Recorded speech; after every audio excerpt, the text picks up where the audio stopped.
நீங்க ஒரு சர்வீஸ் பண்ணிருக்கீங்க, உங்க இதுல மாற்று மதத்தினர் நிறைய பேர் கமெண்ட் பண்றாங்க. ஏன் அப்படி கமெண்ட் பண்றாங்கன்னு நினைக்கிறீங்க? அவங்களுக்கு அது பிடிச்சிருக்கு, அந்த கருத்து ஏன் பிடிச்சிருக்கு? நீங்க என்ன பண்றீங்க? நீங்க என்ன தவிர்க்கிறீங்க? ஒரு முஸ்லீம் ஆண் ஒரு முஸ்லீம் பெண்ணை தான் திருமணம் செய்யணும், ஒரு முஸ்லீம் பெண் முஸ்லீம் ஆணை தான் திருமணம் செய்யணும். இதுல எக்ஸப்ஷனலா ஒரு யூத கிறிஸ்தவ பெண்களை வந்துட்டு, ஒழுக்கமுள்ள பெண்களை பிரான்ஸ்ல வந்துட்டு நிக்கா அந்த முகத்திரை அணியக்கூடாது பெண்கள், இன்னும் ஹிஜாப் அணியக்கூடாதுன்ற ரூல்ஸ் எல்லாம் அப்ளை பண்ணியிருக்காங்க. ஒரு பெண் தன்னுடைய அழகை வந்து தன் கணவனை தவிர மற்ற யார்ட்டையும் காட்டக்கூடாது விரும்புறா. இதுல உங்களுக்கு என்ன பிரச்சனை? நான் மாட சாமரியா கும்பிடுறேன்னு சும்மா வச்சுக்கோங்க, பேச்சுக்கு வச்சுக்கோங்க. நான் இதை கடவுளா கும்பிடுறேன், அவங்களுக்கு அது ஒரு உணவு, அதை சாப்பிடுறாங்க அப்படிங்கிற ஒரு இடத்துல வந்து நிக்கணும். அதுக்காக தான் பேசிட்டு இருக்கோம். நீங்க போர்க் சாப்பிடுவீங்க, நான் ஒரு பிளேட்ல வச்சு உங்களுக்கு எடுத்து தருவேனா?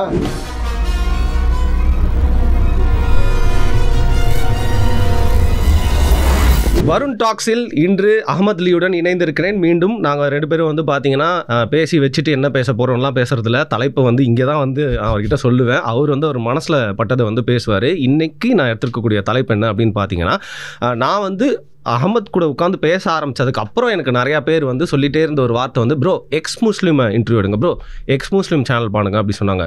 ஒரு கியூரியாசிட்டியில் வந்து என்னடா அது எக்ஸ் முஸ்லீம் அப்படின்னு சொல்லிட்டு அதில் வந்து பார்த்தா அதில் நிறைய இஸ்லாமில் இருந்து வெளியே வந்து அப்புறம் இஸ்லாமுக்கு எதிராக நிறைய குற்றச்சாட்டுகள் வச்சுட்டு இருக்கக்கூடிய ஒரு சேனல் அப்படின்னு புரிஞ்சுது. அவங்க என்ன பண்ணியிருக்காங்க, வாய்ஸ் ஓவர் வீடியோஸ் தான் போடுறாங்க. அதில் வந்து குரானில் வந்து பாருங்கள் இது இப்படி இருக்குது, இது தவறு, முஸ்லீம்கள் இப்படி பண்ணுறாங்க சொல்லிட்டு குற்றச்சாட்டு வச்சுட்டே இருந்தாங்க. அப்படி நான் ஒரு வீடியோவாக வந்து பிளேலிஸ்ட்டில் பார்த்துட்டே இருக்கும்போது ஒரு வீடியோ மட்டும் என்னை நிஜமாகவே ரொம்ப டிஸ்டர்ப் பண்ணுது. மற்றதெல்லாம் ப்ரொபகேண்டாவாக இருந்திருக்கலாம், வெறுப்பு வந்து ஸ்ப்ரெட் பண்ணுறான் அப்படிங்கிறத என்னால் புரிஞ்சுக்க முடியாலும் ஒரு வீடியோ எனக்கு ஒரு பதபதைப்பை உருவாக்குச்சு. அதில் என்ன அப்படின்னு பார்த்தீங்கன்னா, தமிழ்நாட்டில் இதற்கு முன்பு நடந்த அவங்களோட பேர்லாம் எனக்கு தெரியாது, இஸ்லாமிய கூட்டங்களில் ஃபர்ஸ்ட் ஆஃப் ஆல் வரவேற்கிறேன் உங்களை. இஸ்லாமிய கூட்டங்கள்லாம் பார்த்தீங்கன்னா அஹமத் ப்ரோ, அவங்களாம் யார் யார் எந்தெந்த காலகட்டங்கள் பேசினாங்கன்னு தெரில. அவங்க பேசினதெல்லாம் முற்றிலுமா எனக்கு அகமத் பேசுறதுக்கு எதிராக இருந்துச்சு. நீங்கள் வந்து என்கிட்ட ஃபர்ஸ்ட் வாட்டி பேசும்போதே இஸ்லாமியர்கள் செய்யக்கூடிய தவறு வந்து நான் பேசுகிறேன்னு தான் பேசுகிறீங்க. ஸோ நீங்கள் வேறு ஒரு ஆங்கிளில் இருந்து வரீங்க, நீங்கள் ரொம்ப அப்ரோச்சபிளாக இருக்கீங்க, நீங்கள் செய்கிற சர்வீஸ் வந்து ரொம்ப கரெக்டான ஒரு விஷயம். உங்களை மாதிரி ஆட்களோட அந்த சாரம் வந்து கண்டிப்பாக தேவை. அதனால தான் திருப்பி நான் இவர் கூட உட்காந்து பேச போகிறேன் முடிவு பண்ணிட்டேன்.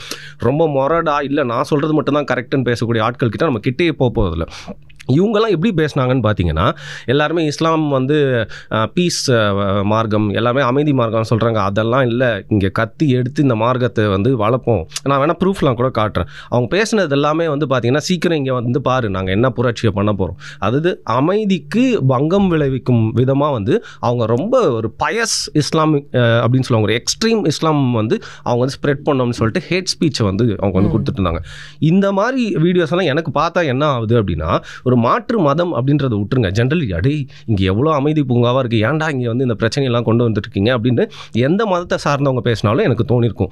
அதை உடனே பார்த்தோன்னே அதை உங்ககிட்ட தான் பேச போகிறோம், உங்ககிட்ட தான் கிளாரிஃபை பண்ண போகிறோம் நான் முடிவு பண்ணிட்டேன். Thank you so much. ஒரு ப்ராட் மைண்டாக வந்து இல்லைங்க அது பேசினா எனக்கு கொஞ்சம் சங்கடமாக இருக்கும், அந்த மாதிரிலாம் நீங்கள் யோசிக்கவே இல்லை, நீங்கள் வந்து உட்காந்துட்டீங்க ரெடியாக. ஸோ அந்த காணொலிகள்லாம் நீங்களும் பார்த்துருப்பீங்க அப்படின்னு நம்புகிறேன். பார்த்துருக்கீங்களா நீங்கள்? இல்லை, ஆக்சுவலாக வந்து ஃபஸ்ட்டு அந்த எக்ஸ் முஸ்லீம் சொல்லிட்டு நிறைய பேர் இந்த சோஷியல் மீடியாவில் தெரியுறாங்க. ஸோ இவங்க 2 டைப் ஆஃப் இருக்காங்க. ஒன்று வந்து கிறிஸ்தவ மிஷினரிகளால் நீ வந்துட்டு உன் பேரை வந்து எக்ஸ் முஸ்லீம்னு வச்சுட்டு இஸ்லாமுக்கு அகேன்ஸ்டாக கருத்துக்களை வை அப்படின்னு சொல்லி வைக்கிறது. அது ஏன் அந்த இரட்டை வடம் தரலாம்? கிறிஸ்டியானிட்டின்னு மிஷினரின்னு சொல்லிட்டே பண்ணலாம். இப்போ நாங்கள் எப்படி மற்ற இதை வந்து கொஸ்டின் பண்ணுறோம்? ஸோ ஒரு லீகலாக அன்பாக ஒரு அறிவாக வந்து கேள்வி எடுக்கலாம். அந்த மாதிரி ஒரு நாடகத்தை நடத்துகிறாங்க. இன்னொரு ஆங்கிள் வந்து இந்த உண்மையிலே போனவங்களும் இருக்கலாம், நாத்திகத்தில் உள்ளவங்க. ஸோ இவங்க போய் அந்த ஏத்திசம் பேசுகிறதுக்காக இஸ்லாமை கிரிட்டிசைஸ் பண்ணுறாங்க, கிண்டல் பண்ணுறாங்க, கொச்சைப்படுத்துகிறாங்க. ஸோ இந்த மாதிரி ஆட்கள்கிட்ட பல தடவை வந்து இந்த மாதிரி ஆள் அட்ரஸ் இல்லாதவங்கள்ட்ட நாமளே பேசி பூம் பண்ணக்கூடாது. ஸோ மேக்ஸிமம் நீங்கள் வந்து அந்த மாதிரி சேனல் நேம்லாம் பீப் பண்ணுறது பேசுறது. ஆமாம், நான் போட்டுருவேன். ஆனால் அதனால தான் அவன் பேசுறதுலான ஒரு மேட்டர் எடுத்துகிட்டு வரல. அவன் ஏற்கனவே வந்து இஸ்லாமிய மத குருக்களாக அவங்களை எப்படி மென்ஷன் பண்ணணும்னு தெரியல, அந்த மாதிரி தான் ட்ரெஸ் பண்ணியிருக்காங்க. அந்த மாதிரி ஒரு ப்ரீச் பண்ணுற ஒரு இடத்துல இருந்து தான் அவங்க வந்து ப்ரீச் பண்ணல, அவ்வளோ ஹேட் ஸ்பீச் வந்து பேசினாங்க. அந்த வீடியோ குறிப்பிட்ட கிளிப்ஸ் பற்றி மட்டும் தான் நான் சொல்கிறேன். அதை நான் என் கண்ணால் பார்த்தேன். அவங்க உண்மையாக பேசியிருக்காங்க. அவங்களோட உதட்டாய்ஸா இப்போ தான் அதை தேடி பார்த்தா மேபி கிடைக்கும் போல இருக்குது. அது மாதிரிலாம் ஏன் பேசியிருக்காங்க, அந்த மாதிரி ஏன் வந்து ஒரு தாட் உள்ள வந்து கல்டிவேட் பண்ணுறாங்க நிறைய பேர் அப்படின்ற விஷயம் தான் எனக்கு தோணுச்சு. இப்போ வந்து இப்படி இருக்காங்களா? ஸோ நம்ம இந்த மாதிரி ஆட்கள்ல ஃபேமஸாவே இருக்காங்களா, இஸ்லாமை எதிர்த்துட்டு கருத்துக்கள் அவங்களாம் நம்ம கூப்பிட்டோம். நீ ஏன் எங்கேயோ பேசுற, இங்கதான் நாங்க எய்தாப்புல இருக்கோம், உண்மையிலே உனக்கு தெரிஞ்சுக்கணும் இதெல்லாம் தவறா இருக்குன்னு நினைக்கிறீங்கன்னா எங்கள்கிட்ட கேளுங்க, உண்மையில நாங்க கிளாரிஃபை கொடுக்குறோம். உங்களுக்கா ஒன்று புரிஞ்சதை வந்து மக்கள் மத்தியில் பரப்புனா அது வந்து ஆட்டோமேட்டிக்கா இஸ்லாத்தை அழிக்கணும், முஸ்லீம்களை கருவறுக்கணும்னு நினைக்கிறவங்களுக்கு உதவியா இருக்கும். ஸோ அவங்களுக்கு நீங்க இன்டைரக்டா ஹெல்ப் பண்ணிட்டு இருக்கீங்க. நீங்க நீங்கள் சமத்துவத்தை பேசுகிறவங்கன்னா இது பண்ணக்கூடாது. உண்மையில் நேரடியாக நாங்கள் வர தயாராக இருக்கோம்ல, ஸோ எங்கள்கிட்ட கேட்கலான்னு சொல்லிட்டோம். ஸோ அந்த மாதிரி ஆனால் வரதில்லை யாரும். வரதுக்கு எதுக்கு பயப்படுறாங்கன்னு தெரியல, அது தனி. இப்போ நீங்கள் குறிப்பிட்டு சொல்லும் போது அந்த பர்டிகுலர் வீடியோவில் என்ன பேசுகிறாங்கன்னு தெரியல. ஆனால் வந்து அவங்க வந்து இஸ்லாம் வந்துட்டு வாழு இந்த இங்கே சும்மா நம்ம ஆட்கள் சில பேர் நான் ஞாபகம் இருக்கலாம், ஏன்னா 4-5 பார்த்தேங்க. நான் சும்மா சொல்லுவேன், நான் உங்களுக்கு இதை முடிச்சுட்டு உங்களுக்கு அனுப்பியும் விட போகிறேன். அது 4 ஆனால் ஒன்று தான் எனக்கு ஸ்ட்ரைக்கிங்காக இருந்துச்சு. இங்கே நிறைய பேர் நம்ம ஆட்களே அமைதியின் மார்க்கம் சொல்லி பிரச்சாரம் பண்ணிட்டு இருக்காங்க. அது உண்மை இல்லை. இஸ்லாம் தோன்றினதே கத்தியின் நுனியில் தான். கத்தியின் நுனியிலே எல்லாருமே இங்கே இஸ்லாமியர்களாக மாற்றுவோம் அப்படின்னு அவர் சொன்னார். இந்த மாதிரி ஒரு 4-5 பேர் பேசுகிறாங்க 4-5 இடத்துல. அதை தான் அவர் தொடர்ந்து ஒரு கிளிப்ஸாக போட்டுருந்தாங்க. அந்த கான்டெக்ட் அவரோடது எக்ஸாக்டாக தெரியல. ஆனால் இஸ்லாம் என்ன சொல்லுதுன்றத நான் சொல்கிறேன். இஸ்லாம் அமைதியின் மார்க்கம்னா ஆமா, இஸ்லாம் நீதியின் மார்க்கம்னா ஆமா, இஸ்லாம் சமத்துவத்தின் மார்க்கம்னா ஆமா, இஸ்லாம் பெண் விடுதலை பேசுதுன்னா ஆமா. ஸோ எல்லா பெர்ஸ்பெக்டிவ்லையும் இஸ்லாம் அந்த விடுதலைக்கான ஒரு நீதிக்கான பெர்ஸ்பெக்டிவ் வைக்குது. வெறும் ஒரு இதை தூக்கிட்டு இப்போ அமைதியின் மார்க்கம்னு வச்சுக்கோங்க, போர் நடக்க போகுது, எய்த்தாப்புல கன்னு இதெல்லாம் எடுத்துட்டு வரப்போ நாங்கள் அமைதியாக தான் இருப்போம், இது எல்லாருக்குமே அது செட் ஆகும் பிரதர். அது அவர் நான் உங்ககிட்ட என்ன கேட்குறேன்னா, நீங்கள் ஒரு சர்வீஸ் பண்ணிருக்கீங்க, உங்கள் இதில் மாற்று மதத்தினர் நிறைய பேர் கமெண்ட் பண்ணுறாங்க, அது நீங்கள் கூட ஸ்டோரிஸ் எடுத்து போட்டு யூல் பி ஹாப்பி. ஏன் அப்படி கமெண்ட் பண்ணுறாங்கன்னு நினைக்கிறீங்க வந்து மாற்று மதத்தினர்? இல்லை, அவங்களுக்கு அது பிடிச்சிருக்கு அந்த கருத்து. ஏன் பிடிச்சிருக்கு? நீங்கள் என்ன பண்ணுறீங்க? நீங்கள் என்ன தவிர்க்கிறீங்க? ஹேட்டை வந்து தவிர்த்துட்டு ஒரு புரியுற மாதிரி எடுத்து சொல்லணும், வாதத்தை கூட வந்து நம்ம வந்து நியாயமாக வைக்கணும்னு சொல்கிறீங்களே. இப்போ நீங்கள் ஒரு விஷயத்தை பண்ணி ஒரு 2 பேர் மனசை மாற்றுறீங்கன்னு வச்சுக்கோங்க. இந்த மாதிரி ஆளுங்க வந்து பேசிட்டு ஈஸியாக ஒரு 100 பேரை வந்து உங்களோட மார்க்கத்துக்கு எதிராகவோ மார்க்கத்தை சேர்ந்தவங்களுக்கு எதிராகவோ ஒரு தப்பான பார்வை ஈஸியாக உருவாக்கிட்டு போயிருங்க. போய் சீக்கிரமாக வந்து போய் சேர்ந்துருன்னு சொல்லுவாங்க. அதனால தான் நம்ம ஃபர்ஸ்ட் பாட்காஸ்ட்ல பேசும்போது முஸ்லீம்கள் நிறைய இஸ்லாத்துக்கு அகெயின்ஸ்டா தவறுகள் பண்றாங்க, அவங்கனாலேயே இஸ்லாம் வந்து வெறுக்கப்படுது, ஒதுக்கப்படுது அப்படின்றத சொன்னோம். அது மாதிரியான ஒரு வார்த்தைகள்ல இவருடைய வார்த்தைகளா இருக்கலாம். ஆனால் எக்ஸாக்டாக நம்ம இதை ரெண்டுத்தையும் பிரிக்கவும் முடியும். இப்போ இஸ்லாம் வந்து ஒரு போர்களே செய்யலைன்னு நான் பொய்யா சொல்ல முடியும்? இல்லைங்க, ஏன் செய்யப்பட்டது எல்லா மதமுமே செஞ்சிருக்காங்கல்ல, சொல்லி தான் ஆகணும். ஆனால் இப்போ முஸ்லீம்கள் செஞ்ச போரை பற்றி நான் பேசல, இஸ்லாமே போர் பண்ணியிருக்கேன். ரெண்டுத்துக்கு வித்தியாசம் இருக்கு. இஸ்லாமிய போர்கள் வந்து தூதர்கள் மூலமாக நபித்தோழர்கள் மூலமாக நடந்தப்பட்டது. எதற்காக, ஏன், அதில் உள்ள நீதிகள் என்னன்றதை நான் சொல்ல முடியும். முஸ்லீம் மன்னர்கள் சில பேர் பண்ணியிருப்பாங்கல்ல, அவங்களோட சுயலாபத்து, அதை நான் டிஃபெண்டே பண்ண மாட்டேன். அவங்க செஞ்சது தப்புன்னா தப்புன்னு தான் சொல்லுவேன். ஸோ இது மாதிரி 2 பெர்ஸ்பெக்டிவாக பார்க்கணும். அதுக்காக தான் நான் ஃபர்ஸ்ட் நீங்கள் கேட்டதில் இஸ்லாம் அமைதியும் மார்க்கமும் தான். ஆனால் எல்லா இடத்துலையும் அமைதி தீர்வாக இருக்காது. எங்கே அநீதிக்கு எதிராக குரல் கொடுக்கணுமோ அதையும் கொடுக்கணும். ஸோ வேறுமான இஸ்லாம் வாளால் பரப்பப்பட்டது சொல்கிறதும் தவறு, இஸ்லாம் அமைதியின் மூலமாக மட்டுமே பரப்பப்பட்டதுன்னு சொல்கிறதும் தவறு. எந்த இடத்துல அதை ஃபிட் பண்ணுறோன்றதை பொறுத்து தான் அது மாறுபடுது அப்படின்னு சொல்றோம். ஓகே, அவங்க ரொம்ப எக்ஸ்ட்ரீமா அவங்க என்ன இப்போ என்னன்னா மற்றவங்கள வந்து ஒரு எந்த மதத்துலையுமே சரிங்க ஒரு எக்ஸ்ட்ரீமா ஆட்கள் இருப்பாங்க. சரியா, நம்ம கிறிஸ்டியன்ஸ் மட்டும் தான் நல்லவன், மற்ற எல்லாருமே இந்த உலகத்தில் வாழ்றதுக்கு தகுதியே இல்லாத அப்படி யோசிக்கிறவன் யாராவது இல்லாமல் இருக்கானா? அதெல்லாம் இருக்கான், மேலாதிக்க சிந்தனை கொண்டவன் இருக்கான். இஸ்லாம்லேயும் அது மாதிரி நிறைய பேர் இருப்பாங்க, இந்து அப்படிங்கிற மதத்துலையும் நிறைய பேர் இருப்பாங்க. இதில் இஸ்லாமில் தமிழ்நாட்டில் வந்து பார்த்தீங்கன்னா இப்போது இந்தியாவே கம்பேர் பண்ணும்போது நம்ம ஏற்கனவே பேசின விஷயம் தான், பட் திருப்பியும் கோடிட்டு காட்டணும். தமிழ்நாட்டில் தான் சகிப்புத்தன்மை ரொம்ப அதிகம். இங்கே தான் வந்து மத சண்டைகள் ரொம்ப கம்மி. இங்கே வந்து புரிதல் வந்து வேற லெவலில் அதிகம். விஷமத்தை நிறைய பேர் பரப்பினாலும் இங்கே அமைதியாக ஜாலியாக எல்லாருமே கோ எக்ஸிஸ்ட் பண்ணிருக்கிற ஒரு இடம். இங்கே இந்த மாதிரி சில பேர் பேசுகிறப்போ அவங்க ஏன் அவ்வளோ எக்ஸ்ட்ரீமாக இருக்கிறாங்க அப்படிங்கிற ஒரு கேள்வி தான் எனக்கு எழும்புது. நீங்கள் அவங்களுக்காக பேச சொல்ல நான் உங்ககிட்ட கேட்குறேன், ஏன் இப்படி இருக்காங்க? ஒரு ஆதங்கம் இருக்குல்ல அது. அப்போது ஏற்கனவே வந்து பார்த்தீங்கன்னா ஒரு தவறான புரிதல், ஒரு தவறான சாயம் வந்து ஒரு மதத்து மேலே வந்து பூசப்பட்டுச்சுன்னா இந்த மாதிரி நபர்கள்லாம் அதை வந்து ரொம்ப நிச்சயிக்கிற மாதிரிலாம் இருக்குது அவங்களோட பேச்சு. அதை தான் கேட்குறேன் நான். ஸோ இதுக்கு எக்ஸாக்டாக பதில் என்னன்னா, நியூசிலாந்து கிறிஸ்டர்ச்ன்ற இடத்துல லைவ் ரெக்கார்டிங் பண்ணி சுட்டுட்டு அவன் என்ன சொன்னான்னா, இது 2ஆம் குரூசேடுனா, இது வந்து வெறுமனே நான் கொல்லலன்ல, இது புனித போரு, நான் வந்து குரூசேடருக்காக சிலுவை யுத்தத்தோட 2ஆம் தொடக்கம்ன்றான். மசூதிக்குள்ள போய் சுட்டான். ஆமா, அப்பாவிக்கெல்லாம் சுட்ட பிறகு இது நான் இதுக்காக பண்ணேன்னு சொல்லும் போது எந்த கிறிஸ்தவர்களும் அதை ஆதரிக்கல. அதுதான் இங்கே நோட் பண்ணணும். இவன் பண்ணதே கிறிஸ்தவ மதத்துக்கு எதிரானது அப்படின்னு எதிர்த்தாங்க. ஸோ இதே மாதிரி எல்லா மதங்கள்லையும் இருக்கிற மாதிரி இந்த மாதிரி எக்ஸ்ட்ரீமிசமாக சில பேர் பேசுறது வந்துட்டு அது இஸ்லாம் ஆதரிக்கலை. இவங்களெல்லாம் வந்துட்டு முறைப்படி வந்து இவங்க இஸ்லாம் ஒழுங்காக விளங்காமல் ஏதோ ஒரு பேக் போனில் இல்லை தவறான ஐடியாலஜியில் செயல்பட்டுக்கிட்டு இருக்காங்க. அதான் இவங்க ரொம்ப சொற்பத்திலேயே சொற்பம். அதை வந்து இந்த மீடியாக்கள் பூம் பண்றது.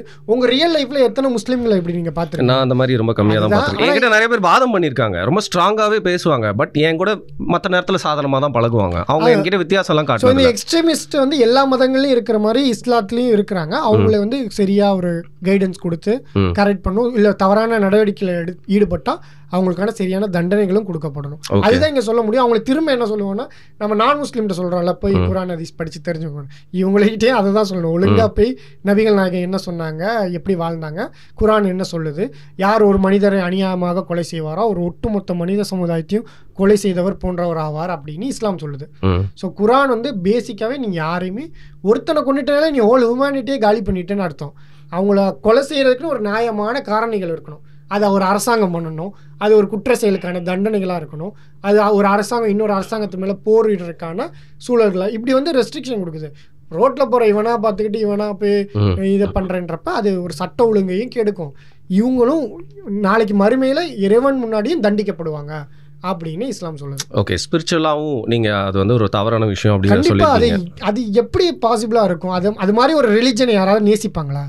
அது அப்படி வந்து உண்மையில் இஸ்லாம் இப்படி இருந்தால் நீங்கள் ஸ்டாட்டிஸ்டிக்ஸ் எடுத்து பாருங்கள், உலகத்திலே அதிகமாக சீக்கிரமாக வளரக்கூடிய மார்க்கமாக இஸ்லாம் இருக்குது.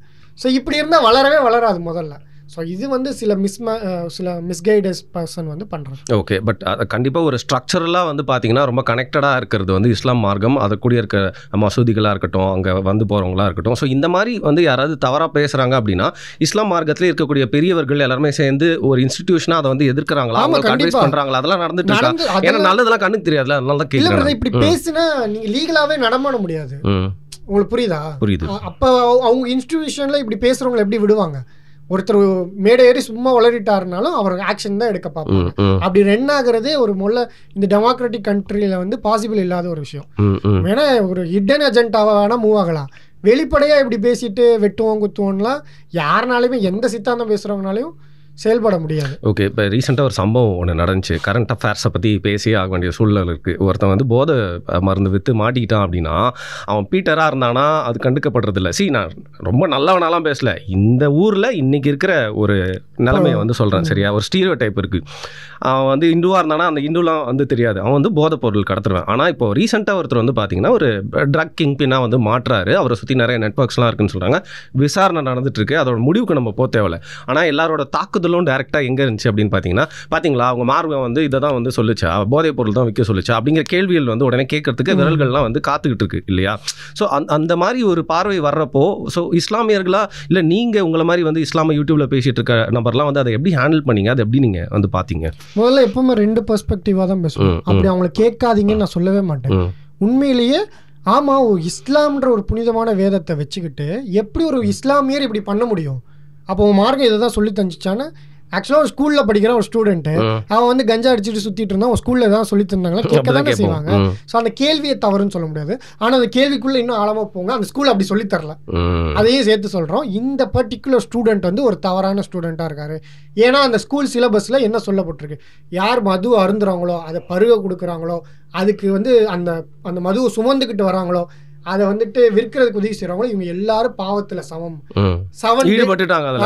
7 டெட்லி சின்ஸ்ல ஒன்று இந்த போதை வஸ்துக்களை மக்கள் மத்தியில் புழங்க விடுறது அருந்துறதெல்லாம் வரும்போது இஸ்லாம் வந்தப்ப இஸ்லாம் மதுவை இந்த கஞ்சா இந்த போதையெல்லாம் எவ்வளோ தடுக்குதுன்றத நீங்கள் குர்ஆன் ஹதீஸ் சிம்பிளாக போய் பார்த்தாலே தெரியும். மேலோட்டமாகவே இருக்கும். ரொம்ப ரிசர்ச்லாம் பண்ண தேவையில்ல, பேசிக்காகவே இருக்கு. 10 கமாண்ட்மெண்ட்ஸ் மாதிரி அதில் ரொம்ப ஈஸியாகவே இருக்கும். இதை எப்படி ஒரு முஸ்லீம் பண்ண முடியும்? ஸோ அப்படி ஒருத்தன் பண்ணுறவன் கண்டிப்பாக வந்து இஸ்லாமுக்கு அகெயின்ஸ்டாக பண்ணுறான். இஸ்லாம் இதை ஆதரிக்கலை.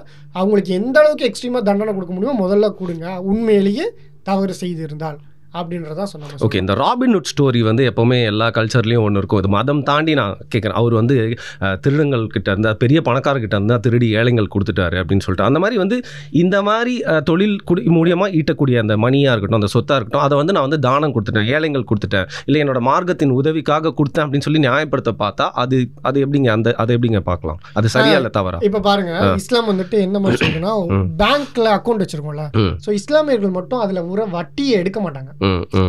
ஏன்னா எங்களுக்கு எங்க பணம் கிடையாது, அது வட்டி வந்து இஸ்லாம் ரொம்ப தடுக்குது. யார் வந்து வட்டி உண்பாரோ அவர் மறுமையில ஷைத்தான் தீண்டவன் எப்படி பைத்தியமாக எழுப்பப்படுவானோ அது மாதிரி எழுப்பப்படுவான் அப்படின்னு குர்ஆன் சொல்லுது. ஸோ வந்து இன்னும் வட்டிக்கு நீங்க போறீங்கன்னா அல்லாவோட போர் செய்யறதுக்கு தயாரா இருந்துக்கோங்க. அல்ல டைரக்டா உங்க அகைன்ஸ்டா அதுக்கு பேங்க்ல இருந்து வர வட்டி கூடயா? எல்லா வட்டியும் எப்படி வந்தாலும் வட்டி வந்து இஸ்லாம்ல அக்செப்டபிளே கிடையாது. ஸோ அதுதான் வந்து இஸ்லாம் எப்பவுமே என்ன பண்ணுன்னா, இப்போ நீங்கள் எடுத்துக்கோங்க, உங்களுக்கு புரியுற மாதிரி சொல்கிறேன். ஓரிரை கொள்கையே பேசுகிறப்ப சிலைகளை வடிவமைக்கக்கூடாது, கடவுள் மாதிரி இது பண்ணுறாங்க. அதுக்காக ஒரு சூப்பர்மேனுக்கு செலவைக்கிறதுமா தப்பு அப்படின்னு நீங்கள் கேட்டிங்கன்னா இது இங்கே தான் கொண்டு போகும். அது நார்மலாக ஒரு சிலையாக இருக்கும், பிற்காலத்தில் அது கடவுள்களா. காமிக் கான் வந்து இந்த மாதிரி மூட நம்பிக்கைக்கு தான் கொண்டு போவோம் அப்படிங்கிறீங்க. இல்லை இல்லை நான் காமிக் கான் ஆக்சுவலாக எனக்கு காமிக்ஸ் படிப்பேன், சூப்பர் ஹீரோலாம் எனக்கு பிடிக்கும், படம்லாம் பார்ப்பேன். பற்றி எக்ஸாக்டாக சொல்லுவேன், பல கடவுள்கள் உருவான வரலாறு சொல்கிறேன். அந்த காலத்தில் அந்த நல்லவர்களுக்கு இவங்க ஞாபகார்த்தமாக ஒரு சிலைகளை கற்பிக்கிறாங்க. நம்மள இந்த நிலத்தோடைய முன்னோர்களையே வந்து அப்படிதான் வந்து எல்லாரும் வழிபடுவாங்க. ஆனால் இஸ்லாம் வந்துட்டு அதை பண்ணக்கூடாது, அதனால சிலையே வடிக்கக்கூடாதுன்னு செக்மேட் வச்சிருக்கு. ஸோ எப்பவுமே பாவத்தை மட்டும் தடுக்கல, பாவத்தோட ஆரம்பத்தையும் சேர்த்து தடுக்கும் போது பாவம் வளர்றதுக்கான சோர்ஸே இல்லாமல் ஆயிரும். அதனால தான் நான் வந்து சரக்கு அடிக்கல, நான் சரக்கு கடை தான் வச்சிருக்கேன்னு சொல்ல முடியாது. நான் சரக்கு அடிக்கல, நான் வைன் ஷாப்புக்கு வழி தான் சொன்னேன்னு இஸ்லாமில் சொல்ல முடியாது. எல்லாருக்கும் ஒரே ஆங்கிள் வைன் ஷாப்புக்கு எங்கெங்க ரூட்டு அப்படின்னு கேட்கும்போது சொல்லும் போது பாவத்தில் பங்குதாரியாக மாறிடும். ஸோ ஒரு தீமையை கண்டா முதல்ல கையில் தடுக்கணும் அல்லது நாவலை தடுக்கணும், கடைசி தரம் வந்து அது மனதால் வெறுத்து ஒதுங்கணும். இதுதான் இஸ்லாம் சொல்கிறது. ஸோ இந்த வட்டியை கூட எடுக்கக்கூடாது, இந்த காசு எடுத்து நீ தின்னா உன்னுடைய பிரார்த்தனைகள் அங்கீகரிக்கப்படாது, உன்னுடைய உணவு வந்து ஹலால் கிடையாது, இன்னும் வந்து நீ மறுமையிலே இதுக்கு தண்டிக்கப்படுவ இப்படின்னு பல வழியாக திட்டும் போது இஸ்லாமிக வேறு வழி இல்லாமல் நிர்பந்தத்தின் காரணமாக பேங்க்ல அக்கௌண்ட் வச்சுக்கிறாங்க. ஏன்னா பேங்க்ல அக்கௌண்ட் வைக்காம அதில் மினிமமாக என்ன பண்ணும், வட்டியை மட்டும் எடுக்க மாட்டோம். சில பேர் எழுதியும் கொடுத்துருவாங்க, எங்களுக்கு வேணாம் வட்டி அப்படியே எழுதி கொடு. இந்த அளவுக்கு இருக்காங்கன்னா அந்த பணத்தை யாரையுமே அது எக்ஸாக்டாக டேரெக்டாக பார்க்கும்போது யாரையும் கொள்ளை அடித்து வர மாதிரி தெரியல. ஆனால் இஸ்லாம் தடுத்தனால அது தவறு அப்படின்னு ஒரு கொள்ளை அடிச்சுட்டு ஒரு இதெல்லாம் பண்ணிவிட்டு நான் மக்களுக்கு போய் உதவி செய்கிறேன்னா அது யார் வேணால் தன்னுடைய தவறுகளை ஜஸ்டிஃபை பண்ணுறதுக்கு இதெல்லாம் ஒரு வாதங்கள். ஹீரோ நின்று கோர்ட்டில் சொல்லுவார் தமிழ் சினிமாவில், அந்த மாதிரி ஆயிரும் இல்லையா? உண்மைக்குமே ஒருத்தர் இப்படி தான் திருடி இந்த காசு வந்திருக்குன்னா அதை வாங்கவே கூடாது. தெரியாமல் கொடுத்துட்டா ஓகே. இப்போ வருண் பிரதர் வந்துட்டு எனக்கு தெரியாமல் ஒன்று கொடுக்குறாருன்னா பிரச்சனை இல்லை. நீங்கள் தவறான முறையில் ஈட்டிய ஒரு வருமானத்தை எனக்கு வந்து கொடுக்குறீங்கன்னா நான் அதை வாங்கக்கூடாது. தீமையை மனதாலாவது வெறுக்கணும். கடைசி தரமாக இருக்கா, நான் ஓகே வருண் எப்படி வேணால் சம்பாரிச்சிருக்கட்டும், நான் எனக்கு சாப்பிட்டுட்டு போகிறேன்றதை சொல்லக்கூடாது. ஓகே, அதை தான் இது கூட பொருத்தி எனக்கு எக்ஸாம்பிளாக வந்து சொல்லியிருக்கீங்க. ஸோ அந்த காசும் வந்து சரியான காசு இல்லை, அது வந்து தவறான இதுதான். பட் இதில் பேசிக்காக வந்து இந்த ட்ரக் பிஸ்னஸ் அப்படின்னாலே ஒரு ஸ்டீரியோ டைப் வந்து பண்ண பார்த்தாங்க அந்த காலகட்டத்தில். அதை நீங்கள் நோட்டீஸ் பண்ணீங்களா? அந்த மாதிரியான ஏன் ஒரு ஸ்டீரியோ டைப் இருக்குது அப்படின்னு நீங்கள் நினைக்கிறீங்க? இல்லைங்க, பொதுவாக எதுக்குனாலுமே முஸ்லீம்கள் பலியிடம், அது எந்த இதாக இருந்தாலும் சரி. ஸோ அதில் இதுவும் ஒன்று ஆகுது. ஏன்னா இந்தியாவோட அரசியல் அதான். அவங்களோட அரசியல் பெருசாக கிறிஸ்தவர்களுக்கு எதிராக இருக்காது, இஸ்லாமியர்களுக்கு எதிராக இருந்தால் முஸ்லீம்கள் நம்ம மதத்தை அழிக்க பார்க்குறாங்க, நம்மளை கன்வெர்ட் பண்ணி இந்தியாவை இஸ்லாமிய நாடாக மாற்ற பார்க்குறான். அதனால் நீ வந்துட்டு அவனை எதிரியாகவே வச்சிரு, அவன் நிறைய குழந்தை பெற்றுப்பான், அவன் வந்து நம்ம கடவுளெல்லாம் இப்போ நாம் எல்லா சாமியை சேர்த்து கும்பிடுவோம், ஆனால் அவன் நம்ம சாமியை சேர்த்து கும்பிட மாட்டான்.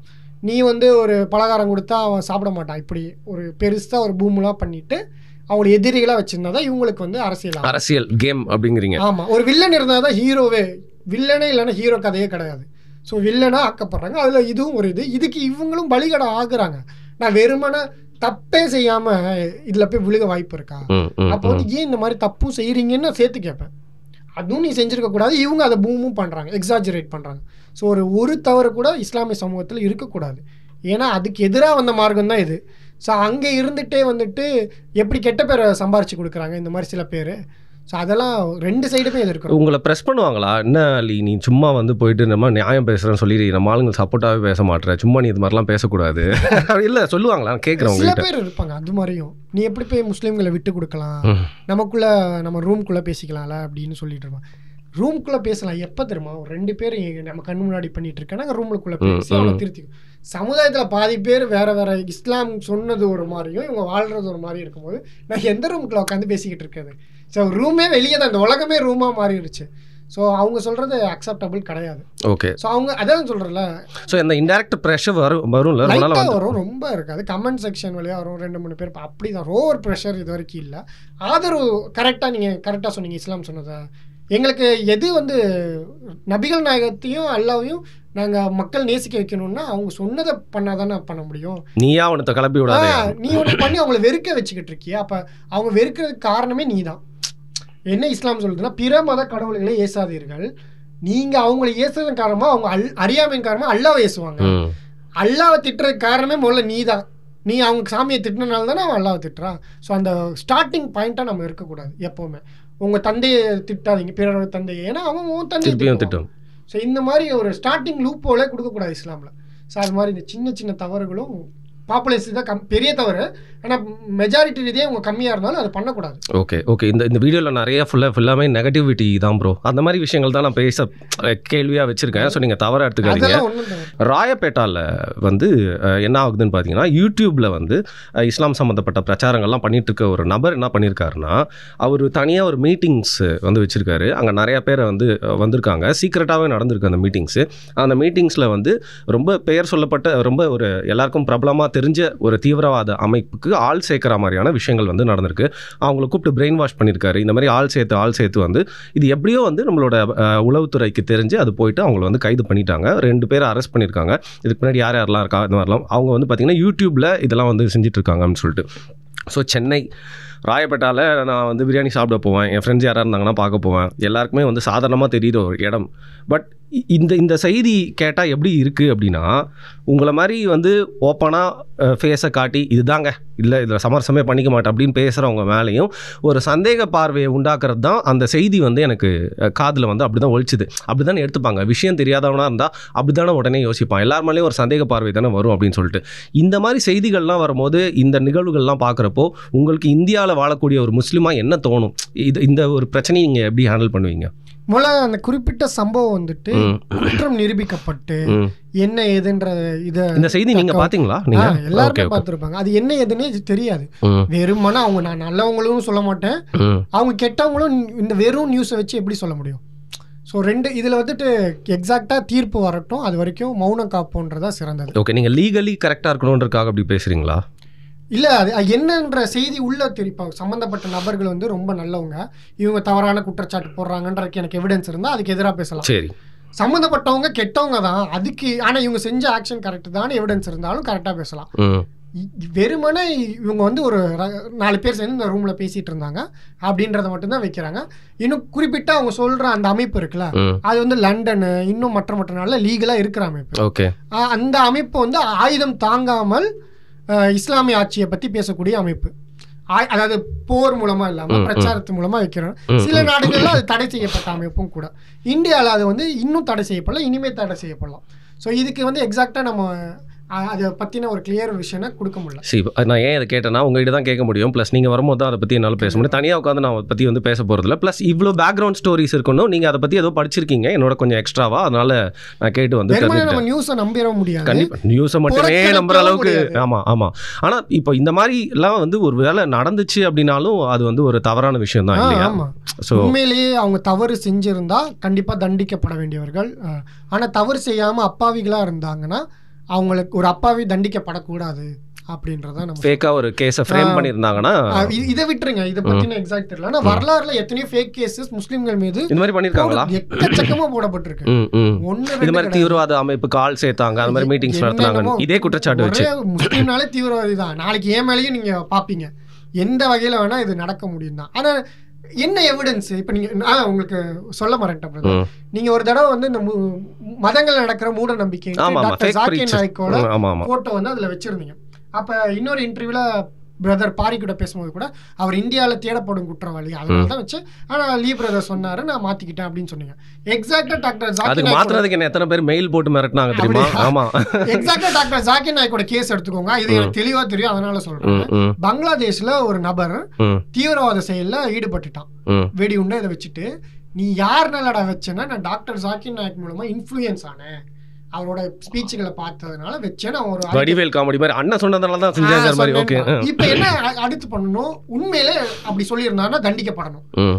அவரோட ஸ்பீச் எல்லாமே சோஷியல் மீடியாவில் இந்தியாவில் ஒரு சேனலே வச்சுருந்தாரு, எல்லாமே வெளிப்படையாக இருக்குது. அந்த ஸ்பீச் இப்படி தான். இங்கே பாருங்க, நீங்கள் காட்டினீங்களா ஒருத்தர் பேசினது வாழகில்னா, அது மாதிரி ஒன்றை காட்டி இப்படி பேசியிருக்காரு. அதனால தான் அப்படி ஒன்று கூட காட்ட முடியல. ஏன்னா அப்படி அவர் பேசவே இல்லை.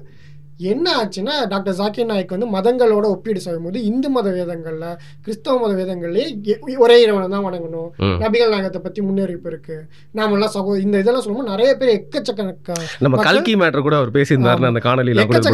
மக்கள் வந்து இஸ்லாத்தை நோக்கி வர ஆரம்பிச்சாங்க. இது அவங்களுக்கு கன்வர்ஷன் பிரச்சனை தானே அவங்களுக்கு. ஸோ ஏதாவது ஒரு அலிகேஷன் பண்ணணும்னு இதை பண்ணிட்டாங்க. ஸோ அதனால தான் நான் சொன்னது வந்து பிரதர் டாக்டர் ஜாக்கிர் நாய்க் அப்படி கிடையாது. எங்களுக்கும் டாக்டர் ஜாக்கிர் நாய்க் இஸ்லாமிக்கா சில மாற்று கருத்து இருக்கலாம். ஆனா இந்த அக்யூசேஷன் பொய்யில. இப்போ எனக்கும் பிரதர் பாரிக்கும் ஒரு மாற்று கருத்து இருக்கு. ஆனா பாரி பிரதர் மேல அவர் வந்து தீவிரவாத அமைப்புக்கெல்லாம் சப்போர்ட் பண்றாங்கன்னா அப்ப நான் வருவேன், அது தப்பு, அவர் அது பண்ணல, அதே மாதிரி நான் பண்ணும்போது அவரும் நமக்கு வருவார். இந்த புரிதல். உங்களை யாரா அப்படி சொன்னாங்கன்னா நான் வருவேன் ப்ரோ. இல்ல சீரியஸா சொல்றேன். இல்ல யார் மேல வேணா போய் பொழி போறதுக்கு இங்க சூழல் இருக்குன்றப்போ கண்டிப்பா நம்ம வந்து வாய்ஸ் அவுட் பண்ணலாம், நாளைக்கு நம்ம மேல அது வந்து விழும். கண்டிப்பா. அதனால கடந்த காலங்களில் இது நடந்திருக்கு அப்படின்னு நம்ம சொல்றோம்.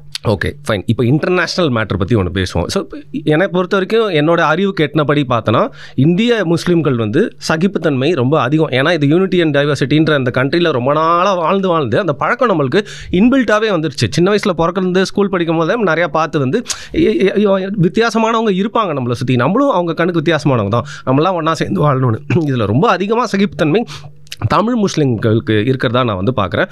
பேசிக்காகவே தமிழ்நாடு கொஞ்சம் எஜுகேஷன், இந்த மாதிரி புரிதல், சோஷியல் செட்டப் எல்லாத்துலேயும் ரொம்ப ஹையாக இந்தியாக்கே ஒரு எக்ஸாம்பிளாக இருக்கிறதுனால ஸோ தமிழ் முஸ்லீம்களும் அது முஸ்லீம்களும் அது மாதிரி இருக்காங்க அப்படிங்கிறது என்னுடைய பார்வை. ஆனால் யூரோப்பில் நிறைய பேர் வந்து இமிக்ரேஷன் நடந்துகிட்டே இருக்கு இல்லையா, அவங்க வந்து மைக்ரன்ஸாக போகிறாங்க, அங்கே போயிட்டு வந்து செட்டில் ஆகிறாங்க. அங்கே இப்போ ரீசெண்டாக நிறைய பிரச்சனை வந்து நான் என்ன பார்க்குறேன் அப்படின்னா ஃப்ரான்ஸில் வந்து ஆரம்பிச்சது. ஃப்ரான்ஸில் வந்து இஸ்லாமியர்கள் நிறைய பேர் போயிட்டு பேரணிலாம் நடத்தி அவங்களோட ஃபேமஸான சிலைகள்லாம் வந்து உருதுலலாம் வந்து ஸ்ப்ரே பெயிண்ட் அடித்து வச்சுட்டாங்க. அந்த மாதிரி நடந்துச்சு. இப்போது இங்கிலாண்டில் வந்து நேத்தி இந்த ஷூட் பண்ணுறதுக்கு நம்மளுக்கு முன்னாடி நாள் வந்து பார்த்திங்கன்னா பெரிய ஒரு ரயட் நடந்த லீட்ஸ் அப்படின்னு ஒரு இடத்துல வந்து பார்த்திங்கன்னா அங்கே இருக்கிற முஸ்லீம்ஸ் தான் குறிப்பிட்டாக வந்து அந்த பிரச்சனைலாம் பண்ணுறாங்க. ஷரியா வேணும், அந்த காணொலிகள்லாம் நானே வந்து பார்த்தேன். ஸோ இது இங்கிலாந்து ஃப்ரான்ஸில் மட்டும் இல்லை, யூஎஸ்லேயும் இந்த மாதிரி நிறையா நடக்குது. ஸோ இப்போ நம்ம ஒரு கண்ட்ரிக்கு போகிறோம் அப்படின்னா நீங்களாம் இங்கே பிறந்தவர் சரியா, அவங்களாம் வந்து அவங்களோட ஜென்ரேஷன் அங்கே மூவ் ஆகிருக்கு, அகதிகளாக வந்து போயிருக்காங்க. அப்படி இருக்கிறப்போ இந்த மாதிரி யூரோப்பியன் கண்ட்ரீஸில் அவங்களோட வழக்கப்படி தானேங்க அவங்க இருப்பாங்க. அவங்க வந்து ஆடை வேறு மாதிரி தான் இருக்கும், அவங்களோட வழக்கம் வேறு மாதிரி தான் இருக்கும். அங்கே போயிட்டு ஒரு இஸ்லாமிக் கண்ட்ரி மாதிரி வந்து அந்த இடத்த மாற்றணும் அப்படிங்கிறது கொஞ்சம் ஒரு சங்கடமான விஷயமா தானங்க இருக்கும். இப்போ அவங்க என்ன சொல்கிறாங்கன்னா இதை காரணமாக வச்சு எல்லாருமே வெளியேற்று, அகதிகள்லாம் இனிமேல் உள்ள சேர்க்காத, முக்கியமாக முஸ்லீம். இப்போ இங்கே எப்படி ஆர்டிகல் 317 வந்து ஏதோ ஒன்று பண்ண பார்க்குறாங்களா, அந்த மாதிரி வந்து அங்கே ஹேட் வந்து தூண்டப்படுது. சரி, அரசியலுக்காக அந்த ஊர்லேயே செய்கிறாங்களா அப்படின்றது தெரியல. எப்போவுமே டீப் ஸ்டேட் பாலிடிக்ஸ் பற்றி நம்ம யோசிக்காமலும் இருக்கக்கூடாது. பட் இந்த மாதிரி பண்ணாங்கன்னா இது வந்து தவறு தானே பிரதர்? ஆக்சுவலாக இந்த ஷரியா லா கேட்குறாங்களா, ரெண்டு பெர்ஸ்பெக்டிவ் இருக்கு. ஃபுல் கண்ட்ரி இஸ்லாம் படி ஆட்சி செய்யணும் அப்படின்னு சொல்றது ஒரு ஆர்குமெண்ட். இன்னொன்று வந்து மினிமம் ஆர்குமெண்ட் வந்து எங்களுடைய குடும்ப கலாச்சார பொருளியல் விஷயங்கள்ல வந்து நாங்கள் இஸ்லாமை பின்பற்றுறதுக்கு எங்களுக்கு அனுமதி கொடுங்க அப்படின்னு கேட்பாங்க. அதாவது திருமணம் எங்கள் மத முறைப்படி தான் பண்ணுவோம், சொத்து பங்கீடு எங்கள் மத முறைப்படி தான் பண்ணுவோம். இன்னும் வந்துட்டு இன்னும் ஒரு 2 விஷயம் இருக்கும், விவாகரத்து எங்க மத முறைப்படி தான் பண்ணுவோம் அப்படின்னு சொல்லிட்டு இந்த மாதிரி ஒரு சிம்பிளான ஒரு விஷயம் தான் இருக்கு. இது ஃபாலோ பண்றதுனால இன்னொரு ஹிந்து கிறிஸ்டியனுக்கும் பாதிப்பே இருக்காது. சரி, இதுதான் வந்துட்டு ஓவராலா நான் முஸ்லீம் கண்ட்ரியில் உள்ள முஸ்லீம்கள் வந்து ஃபாலோ பண்ணிட்டு இருக்கக்கூடிய ஷரியா. அதை தான் இங்கேயும் உடைச்சிட்டு யூனிஃபார்ம் சிவில் கோடு வரணும், அவனுங்களுக்கு என்ன ஒரு சட்டம் நமக்கு ஒரு சட்டம்னு கேட்டுக்கிட்டு இருக்காங்க. ஸோ இந்த ஷரியா லானால இப்ப சொல்லல இதுல ஏதோ உங்களுக்கு பிரச்சனை பாக்குறீங்களா? இல்ல, இங்க யாருக்கும் எந்த பிரச்சனையுமே இல்லாம அவங்கவுங்க வேலையை பார்த்துட்டு போறப்போ அவங்க அடுத்தவங்களோட உரிமையை கெடுக்காத வரைக்கும் எனக்கு பிரச்சனை இல்லைங்க. கரெக்டா? இதுதான் வந்து வேர்ல்ட் லெவல்ல முஸ்லீம் வந்து மைனாரிட்டியா இருக்காங்களா அங்க கேட்கக்கூடிய ஷரியாலாம். அவங்க வந்து நான் ஹிஜாப் போடணும், ஆனா இவன் என்ன சொல்றான், நீ ஹிஜாப் போட்டுட்டு ஏன் ஸ்கூலுக்கு வரக்கூடாது, ஏன் பாடசாலை ஏன் டாக்டருக்கு இந்த இடத்துக்கு நீ ஹிஜாப் போட்டுக்க கூடாதுன்றான். நான் தாடி வச்சுட்டு நான் வந்து இந்த வேலைக்கு போகணும், நீ கிளீன் ஷேவ் பண்ணிட்டு வரணும். ஸோ இந்த லெவல் ஷரியா தான் அங்க கேட்கப்படுது.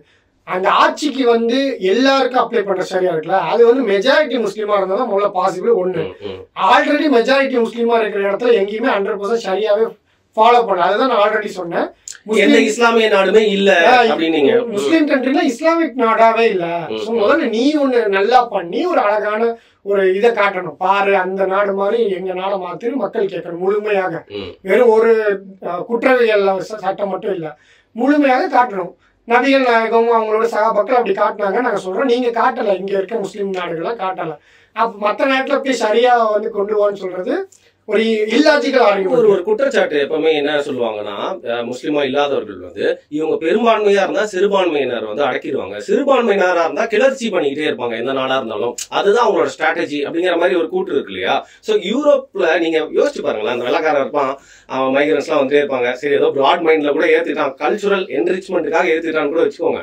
ஆனா இப்படி பெரும்பான்மையா வந்து முஸ்லீம்கள் அதிகமாயிட்டே இருக்கிறப்போ, அவங்களோட நம்பர்ஸ் அங்க அதிகமாயிட்டே இருப்போம், ஏதாவது இந்த மாதிரி போராட்டம் பண்ணாங்கன்னா அவங்களுடைய மனநிலை எப்படி இருக்குன்னு யோசிப்பாங்க. போராடுவாங்க. ஏன்னா அவங்களோட கண்ட்ரி தானே அது, அவங்களுக்கு ஒரு வெறுப்பு தானே. எதுக்காக போராடுறாங்க?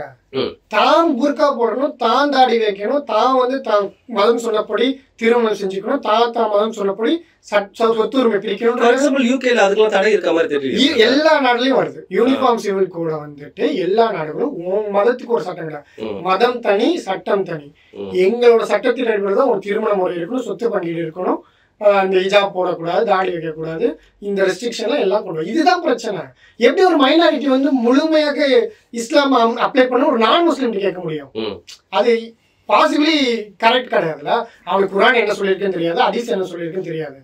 மினிமமா எல்லா நாட்டிலும் இந்தியாவிலும் இருக்கிறது வந்து தன்னுடைய சொந்த விவகாரங்களை இஸ்லாம் முறைப்படி அமைச்சு கொள்றன்றப்ப அது பிறருக்கு பாதிப்பே இல்லை. போத் எனக்கும் சரி என் மனைவிக்கும் சரி நாங்க இஸ்லாம் முறைப்படி திருமணம் செய்யறது அக்செப்டபிள் இருக்கு. இங்க கூட என்ன தெரியுமா, இஸ்லாம் முறைப்படி இங்க ஒருத்தவங்க தலாக்கோ குலாவோ அந்த டிவோர்ஸ் பண்ணிக்கிறாங்களா, அது அக்செப்டபிள் இருக்கா? ஆனா அவங்க கோர்ட்டுக்கு போயிட்டா கோர்ட் சொன்னபடி தான் பண்ணணும். ஸோ இவங்க தாக்குள்ள முடிச்சுக்கிற வரைக்கும் ஓகே, அவங்க கோர்ட்டு வந்துட்டா கோர்ட் ரூல்ஸை தான் ஃபாலோ பண்ணணுன்றாங்க. ஆமா, இவங்க வந்து இஸ்லாம் வேணாம் எனக்கு வேற ரூல்ஸ் வேணும்னு போயிட்டாங்க, அதை ஏத்துக்கிறாங்க. ஸோ இந்த லெவலுக்கு ஓகே, இது லெவல் கூட பண்ணக்கூடாதுன்றதான் இங்க பிரச்சனையாகுது. ஸோ இதுதான் வேர்ல்ட் லெவல்ல இருக்கிறது. ஸோ அங்கே போயிட்டாங்க, அவங்க எக்ஸ்ட்ரீமாக இந்த சிலைகளில் இது பண்ணுறதோ வேற வேற கூச்சலிடுறதோ பற்றி நம்ம ஆதரிக்கலாம். ஆனால் ஏன் போராட்டத்துக்கான ஆரம்ப புள்ளி இருக்கும் அப்படிங்கிறது இதுதான் பேசிக் ரைட்டை வந்து பேசிக் ரைட்டை மறுக்கிறாங்க. அதுதான் பிரச்சனை. இப்போ பிரான்ஸ்ல வந்துட்டு நிக்காப் அந்த முகத்திரை அணியக்கூடாது பெண்கள், இன்னும் ஹிஜாப் அணியக்கூடாதுன்ற ரூல்ஸ்லாம் அப்ளை பண்ணியிருக்காங்க. ஒரு ஒரு பெண் தன்னுடைய அழகை வந்து தன் கணவனை தவிர மற்ற யார்ட்டையும் காட்டக்கூடாது விரும்புறா. இதுல உங்களுக்கு என்ன பிரச்சனை? ரெண்டு வெறும் மேலையும் கீழையும் போட்டுட்டு நிர்வாணமா போறதுக்கு அனுமதி கொடுக்குறீங்க, ஆனா தான் உடலை மறைக்கிறதுக்கான அனுமதி விருப்பப்பட்டு இருக்கும்போது ஏன் கொடுக்க மாட்டீங்க? ஸோ இது மாதிரி தான் விருப்பத்தோடு தான் சமூகத்துக்கு மத்தியில் இருக்கிற கல்ச்சரெல்லாம் ஏன் உடைக்கணும்ன்றதான் கேள்வியா இருக்கு. ஸோ இதுதான் வந்து உலகம் முழுக்க இருக்கிற சரி வி வாண்ட் சரியாலான்றது இந்த லெவல் தான் அவங்க கேட்கறாங்க. ஸோ இவங்க வந்து ஓல் அமெரிக்காவே வந்து இஸ்லாம் முறைப்படி தான் ஆட்சி செய்யணும், டொனால்டு ட்ரம்ப் நாளையில இருந்து குரான் ஹதீஸ் படி தான் ஆட்சி செய்யணும் அவங்க சொல்லலை. ஏன்னா ஒரு கிறிஸ்டின் எப்படி அதை பண்ண முடியும்?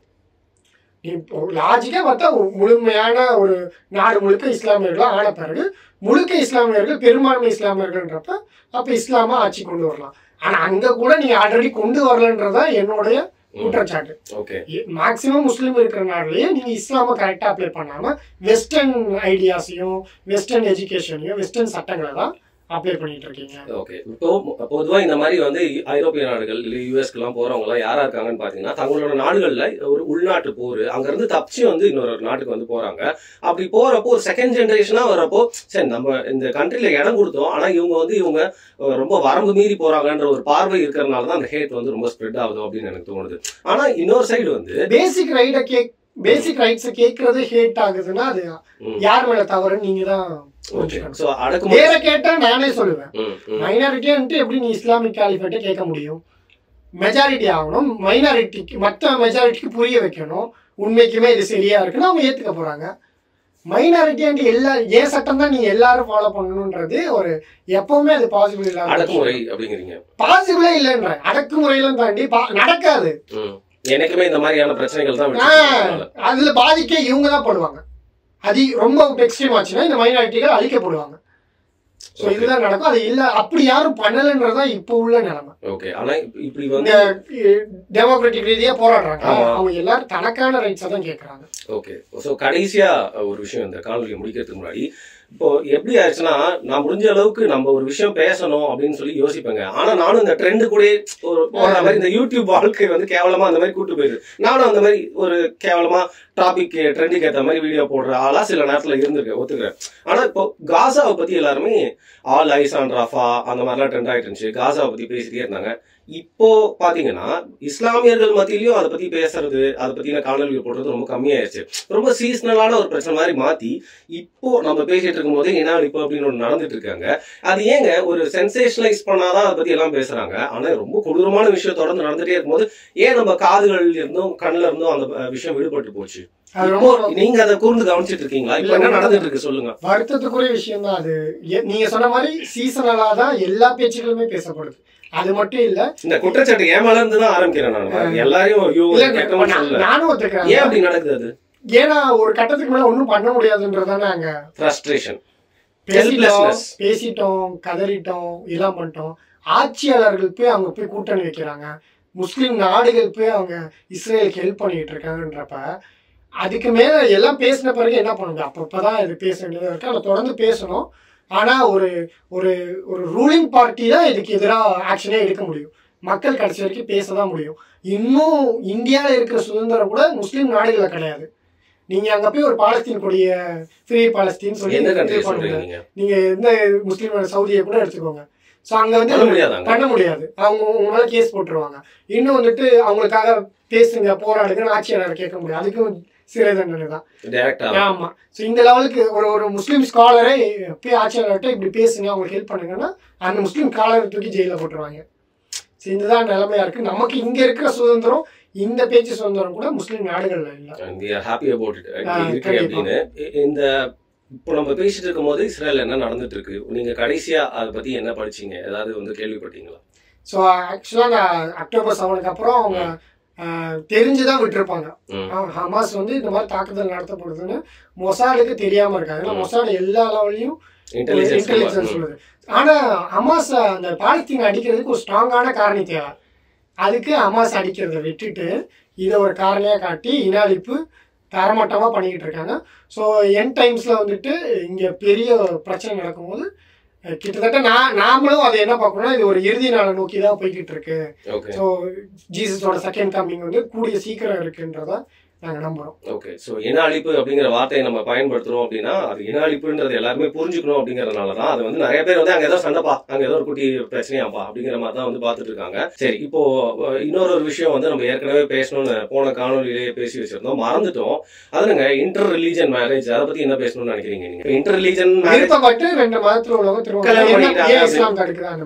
அவங்க அது யாருமே தடுக்க கூடாதுங்கிறதா என்னுடைய பார்வை. அது கிறிஸ்தவமா இருந்தாலும் சரி, as an institution, சர்ச்சா இருந்தாலும், மாஸ்கா இருந்தாலும், தடுக்க கூடாதுன்றது என்னுடைய தனிப்பட்ட ஒரு விமர்சனம் சொல்ல என்னோட கருத்து அப்படிங்கிறனால உங்களுக்கு அதுல என்ன பார்வை இருக்கு?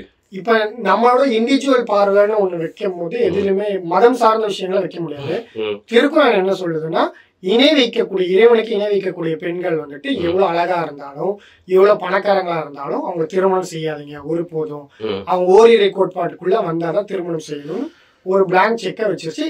இணை வைக்க ஆண்களுக்கும் அதான், ஒரு முஸ்லீம் ஆண் ஒரு முஸ்லீம் பெண்ணை தான் திருமணம் செய்யணும், ஒரு முஸ்லீம் பெண் முஸ்லீம் ஆணை தான் திருமணம் செய்யணும். இதுல எக்ஸப்ஷனலா ஒரு யூத கிறிஸ்தவ பெண்களை வந்துட்டு ஒழுக்கமுள்ள பெண்களை, அதுவும் சில பேர் வந்து அது இஸ்ரேவேலர்களை மட்டும் குறிக்கணும்பாங்க, சில பேர் எல்லா யூத கிறிஸ்தவ பெண்களையும் வந்து திருமணம் செஞ்சுக்கலாம். ஒரு முஸ்லீம் ஆண் வந்துட்டு ஒரு அந்த யூத கிறிஸ்தவ பெண்களை ஒழுக்கமா இருந்தா திருமணம் செஞ்சுக்கலாம்னு சொல்லுது. ஆனா மேஜரா வந்து ஒரு இன்டர் ரிலிஜியன் மேரேஜ்ல என்ன பிரச்சனைன்னு பாருங்க, ஒருத்தருக்கு இஸ்லாம் மேல பெருசா நம்பிக்கை இல்லை, ஹிந்துயிசம் மேல இவங்களுக்கு நம்பிக்கை இல்லை, கிறிஸ்டியானிட்டி மேல நம்பிக்கை இல்லை, இவங்க வந்து திருமணம் செஞ்சுக்கிறாங்கன்னா இங்க எந்த பிரச்சனையும் கிடையாது. ஆனா இவர் ஒரு மதத்தை வந்து நம்புறாரு, இவர் ஒரு கொள்கை, இவங்க ஒரு கொள்கையை நம்புறாங்க. அந்த திருமண வாழ்க்கையை முழுக்க பிரச்சனைகள் மட்டும்தான் இருக்கும். என் பையனுக்கு என்ன பேர் வைக்கணும், என் பையனை எந்த சாமி கூப்பிட்டு போகணும், பொண்ணு யார்கிட்ட பார்க்கணும், எந்த முறைப்படி வந்து இது திருமணம் செய்யறது, எந்த முறைப்படி திருமணனாலே நிம்மதியை நோக்கிதான் தள்ளணும். ஆனா இந்த மாதிரி பிரச்சனைகள் மத்தியிலே போறது வந்து ரொம்ப இது. இன்னும் வந்துட்டு ஒருத்தர் தான் மதத்துல விட்டு கொடுக்குறாரு, அவங்க இதுபடியே பண்ணட்டும் அப்படின்னு விட்டு கொடுக்குறாருன்னா, இஸ்லாமை பொறுத்த வரைக்கும் ஒருத்தர் வந்து காம்ப்ரமைஸ்டு முஸ்லீமா இருக்கக்கூடாது. தான் சித்தாங்க இதுதான், அதுல வந்து ஒரு போலியா நடிப்பா, இப்ப உங்களுக்கு புரியணும்னா ஒரு ஒரு மாட கடவுளா கும்பிடக்கூடிய மனிதர்கள் இருக்காங்க. அவங்க வந்து எனக்கு ஹாப்பி பக்ரீத்னு சொன்னா அது எவ்வளவு பெரிய தவறு, போய் நான் வந்து பக்ரீத் நல்லதையும் பார்க்கணும் இல்லையா? Correct brother. ஆனா தான் கொள்கைக்கு உண்மையா இருக்கணும்ல. நிறைய பேர் என் கூட வந்து ஹாப்பி குட் ஃப்ரைடேன்னு சொல்லிருக்காங்க. அது வந்து இன்னசென்ஸ் வந்து இயேசு ஏன் இறந்தாரு அவங்களுக்கு தெரியல, இறந்த நாள் தெரியல, இவங்க கண்ணால பாக்குறாங்க நாங்க வந்து மாடையும் ஆடையும் வந்து அறுத்தி ஏழைகளோட பங்கிட்டு சாப்பிடுறோம்னு. ஸோ ஒரு மாடை கடவுளா வணங்குறவங்க எக்ஸாக்டா அது அவங்களுக்கு வெறுப்பதான் தரும். பிரச்சனை அவங்க அதை தடுக்க சொல்லலை, அவங்க எப்படி அதை சேர பண்ணுவாங்க, பண்ண மாட்டாங்க. ஸோ அதே மாதிரி நான் வந்து பதிலுக்கு அவங்க வந்து ஒரு சாமிகிட்ட படைச்ச உணவையோ இதோ சாப்பிட மாட்டேன். ஏன்னா என் பிலீஃப் படி இறைவன் ஒருவன் தான். ஸோ அவங்க கடவுளாக நினைக்கிறத இப்போ யூனிட்டி அண்ட் டைவர்சிட்டின்னு இருக்குல்ல, அந்த டைவர்சிட்டியை அக்செப்ட் பண்ணணும். அதை விட்டு கொடுத்துட்டு தான் நீ வந்து அதுக்குள்ளே போகணும்னு சொல்லப்படலை. அவங்கவுங்க பிலீஃப் அவங்கவுங்க இது பண்ணிக்கட்டும், அதில் ஒன்றும் பிரச்சனை. அவங்க வந்து மாட்டுக்கறி தின்ன மாட்டாங்க. எஸ் அஃப்கோர்ஸ், அதில் எனக்கு என்ன இருக்கு. ஆனா நீங்க வந்து அதை கிறிஸ்டியானிட்டி அதை எதிர்க்கிறதுனால நீங்க அதை ஒழுங்கா ஃபாலோ பண்ணலன்னு ஃப்ரெண்ட்லியா சொல்லுவேன். ஆனா நான் அதனால உங்களுக்கு ஏன் வெறுக்க போறேன்? இல்ல அதுல வந்து ஏதோ வாயில இருந்து வர வார்த்தை தான் வந்து பிரச்சனையா இருக்கும், உள்ள போட முடியாது, வாய்க்குள்ள போறது வெளில வந்துடும், அதனால ஃபுட் மேட்டர் இல்ல அப்படின்னு ரீரைட் பண்ணிட்டாரு ரூல்ஸ் அப்படிங்கறத நம்பிக்கையில தான் நம்ம வந்து அதுல எதுவுமே உணவுல அது பன்னிக்கறின்றது எனக்கு அந்த டேஸ்ட் பிடிக்கலாம், நான் ஆட்டோமேட்டிக்கலி சாப்பிட போறது இல்ல. பட் ஜெனரலி எனக்கு என்ன நீங்க சாப்பிடுறதுனால எனக்கு என்ன பிரச்சனை? அதுதான் சொல்றேன், யூ டோன்ட் ஹேட் மீ அப்படின்னு கேக்குறேன். அப்படி இருக்கு, நீங்க என்ன சாப்பிட வச்சாதான் எனக்கு பிரச்சனை இல்ல. நீங்க அந்த அப்படி யாருமே எதுவும் சாப்பிடக்கூடாதுன்னு சொல்லக்கூடாது, சாப்பிடும் வைக்க கூடாது. ஆனா நீங்க அந்த எக்ஸாம்பிள் சொன்னதுனால நான் ஒரு அண்டர்ஸ்டாண்டிங் எடுத்துட்டு வர வேண்டியாச்சு. இப்போ மாடை சாமியா கும்பிடுறவங்க நீங்க வந்து பக்ரீத்க்கு மாடை வெட்டி சாப்பிடுறீங்க அப்படின்னா, இப்ப நான் மாடை சாமியா கும்பிடுறேன்னு சும்மா வச்சுக்கோங்க, பேச்சுக்கு வச்சுக்கோங்க. நீங்க பக்ரீத் வந்து மாடு வெட்டி சாப்பிடுறீங்கன்னா எனக்கு ஒரு காமன் சென்ஸ் இருந்துச்சுன்னு வச்சுக்கோங்களேன், நான் வந்து அவர் நம்பிக்கை, நான் இதை கடவுளா கும்பிடுறேன், அவங்களுக்கு அது ஒரு உணவு, அதை சாப்பிடுறாங்க அப்படிங்கிற ஒரு இடத்துல வந்து நிக்கணும். அதுக்காக தான் பேசிட்டு இருக்கோம். சரிங்களா பிரதர்? அது நிக்க கூடாதுன்றது ஆர்குமெண்ட் இல்ல. நீங்க போர்க் சாப்பிடுவீங்க, நான் ஒரு பிளேட்ல வச்சு உங்களுக்கு எடுத்து தருவேனா? கண்டிப்பா நான் அதை எப்படி எதிர்பார்ப்பேன்? மனசு கஷ்டப்படும்ல, சங்கடமா இருக்கும்ல. அப்படி நான் பண்ணேன்னா அது தெரியல எனக்கு, ரொம்ப அது ஒரு நீங்க அன்கம்ஃபர்டபுளான ஒரு சிச்சுவேஷன். நீங்க வைன் குடிக்கிறீங்க, நான் குடிக்க மாட்டேன், உங்களுக்கு ஒரு கிளாஸ் எடுத்து ஊத்தி கொடுத்தேனா ஏங்க அவருக்கு பிடிக்காத ஒரு விஷயத்தை அவர் ஏன் பண்றாரு, அவருக்கு சங்கடமா இருக்குமே நான் யோசிப்பேன். என் கொள்கைக்கு நான் உண்மையா இல்லைன்றதான அடுத்த ஆர்குமெண்ட் வரும். அது மாதிரி சொன்னேன். சோ இந்த மாதிரி பல பிரச்சனைகள் அந்த குடும்பங்களுக்குள்ள வரும். இந்த மாதிரி இன்டர் ரிலிஜன் மேரேஜ்னால ஒரு நிம்மதியற்ற வாழ்க்கையை தான் உண்டாக்கும். இன்னும் வந்து ஒரு முஸ்லீம் வந்துட்டு வெறுமான முஸ்லீமா இருக்க கூட பிராக்டிசிங் முஸ்லீமா இருக்கணும். சும்மா நேமபிளுக்கு இருந்துகிட்டு போலான்றதை இஸ்லாம் வந்து அக்செப்ட் பண்ணலாம்.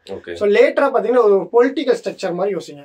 ஒரு தீவிரமாக கடவுள் மறுப்பு பேசக்கூடிய ஒருவர், ஜாதி இதெல்லாம் பார்க்கக்கூடிய ஒரு பெண்மணி, அதாவது பிரச்சாரம் பண்றாங்க. இவங்க ரெண்டு பேரும் மேரேஜ் பண்ண வாங்கலாம், ஏன் பண்ண மாட்டாங்க? சித்தாந்தம் ஒத்து போகல, நார்த் அண்ட் சவுத்தா இருக்கு. சோ இஸ்லாம் என்ன சொல்லுதுன்னா, இப்போ ஒரு நாத்திக தன்னளவுல நாத்திக, இவங்க வந்து ஜாதியோ இல்ல மதங்களை நம்பினாலும் தன்னளவு மதங்களை நம்ப, இவங்க மேரேஜ் பண்ண பிரச்சனை இருக்காது. ஆனா ஒரு முஸ்லீம் இப்படி ஒரு தன்னளவு முஸ்லீம், தன்னளவு இதெல்லாம் இருக்கவே முடியாது. இவங்களும் முஸ்லீமா இருக்கணும், இவங்களும் பிராக்டிசிங் முஸ்லீமா இருந்துகிட்டு இஸ்லாத்தை பின்பற்றலாம் அவங்களை திருமணம் பண்ணக்கூடாது.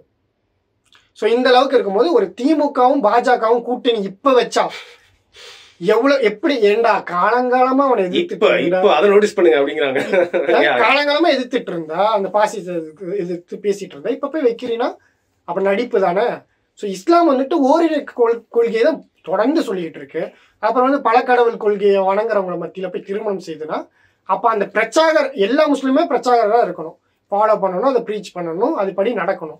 ஸோ ஒரு ஃபேக்கான வாழ்க்கையை வாழ்ந்து ஒரு இதுக்குள்ள உழுகிறத அக்செப்ட் பண்ணல. ஓகே, இப்போ ஜாதி விட்டு ஜாதி கல்யாணம் பண்றவங்களை தேடி போய் வெட்டுறாங்க தெரியுமா அந்த குடும்பத்தாரு. ஸோ ஜாதி விட்டு ஜாதி கல்யாணம் பண்றாங்க, அதை தேடி போய் வெட்டாதீங்க. உங்களுக்கு பிடிக்கலன்னா அவங்க ரெண்டு பேரும் வாழ்க்கையை விட்டு விலகிருங்க அப்படிங்கிறது தான் என்னுடைய பார்வை. என்னுடைய நண்பரும் வந்து அதுதான் வந்து சொல்லுவாரு.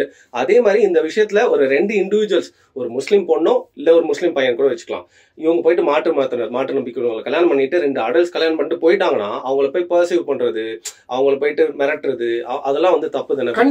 கண்டிப்பா அதுதான் நான் சொன்னது. இது வரைக்கும் சொன்னது கூடாதுன்றது இஸ்லாமிக் ரூல். ஓகே, ஏன்னு சொன்னேன். அவங்களோட இண்டிவிஜுவல்னா இப்ப இஸ்லாம் என்ன சொல்றது, லா இக்ராஹ ஃபித்தீன், இந்த மார்க்கத்துல எந்த நிர்பந்தமும் இல்ல. ஒருத்தர் முஸ்லீமா இருக்கலாம், வேணுன்ற மதத்துக்கு கிறிஸ்தவனாவோ இந்துவாவோ மாறிக்கலாம்.